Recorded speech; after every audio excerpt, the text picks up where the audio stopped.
the linotype dominated, but linotype machines were controlled by the International Typographical Union that controlled the newspaper and commercial typesetting industries. Post-war America was in a state of shell shock. The focal point of agitation was an uneasy American labor movement. In 1919, 4 million workers walked off the job in 3,600 different strikes. There was always this fear of a strike, because if the newspaper couldn't get out that day, you don't get a second chance at printing the news. Hey, what's this, Joe? What's what? Blank pages. Where's the news? In fact, I have a newspaper here from 1923 when the pressmen in New York City went on strike. All of the newspapers in New York City combined and created one issue, and it has all the logos of all of those newspapers. Meet the union printer. Printing is no easy job. We look upon ourselves as just as highly trained and skilled as the men in the executive departments of the papers. So you think you need a hike in wages, huh? I don't think so. I know so, Mr. Public. So the first reason that photo typesetting took over was in the newspaper industry, where they attempted to move away from the union. Photo typesetting was seen as a way around that. And now combine that with the movement to offset lithography, this was a revelation. Also, the newspaper industry had moved toward tape operation, where they could produce coded tapes, run it through their linotype machine, and set the type automatically. You could use a girl for your typesetting, essentially a euphemism for a non-union, inexpensive person. Instead of fingers on keys, perforated tape does the work, like the old music roll in a player piano.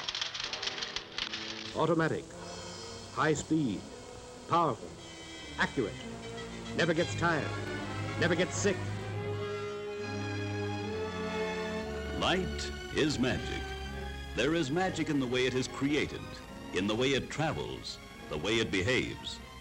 And beyond the magic of light itself, there is the magic of science, finding new and amazing uses for light. The earliest photo typesetters began around 1900.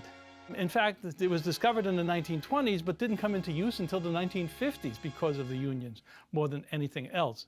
But all of these early machines were based upon the mechanism of the previous hot metal machine.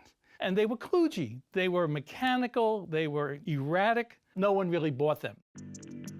Two Frenchmen decide to throw all that away and start from scratch.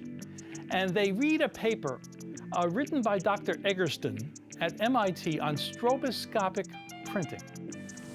We are now in the stroboscopic. To those of us employed in the graphic arts, that we will, in the next 5 years, undergo more changes than any other industry in the history of our country.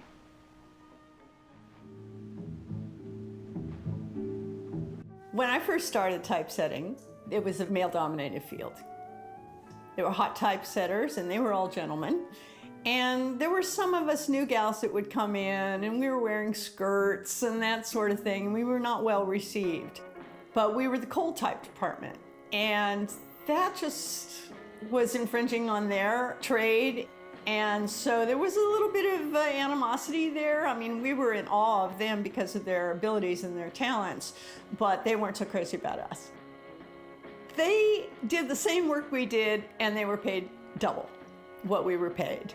My paycheck said X amount /2, and that meant that I was paid exactly half of what the gentleman next to me was being paid. Slowly but surely, women entered the workforce.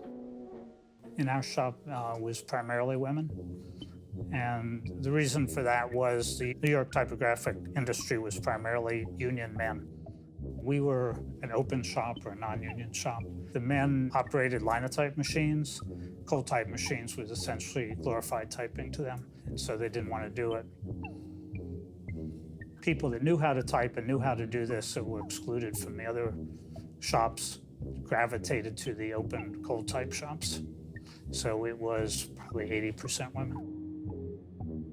I think that photo typesetting did more to bring women into the workplace in the printing industry than any other single technology.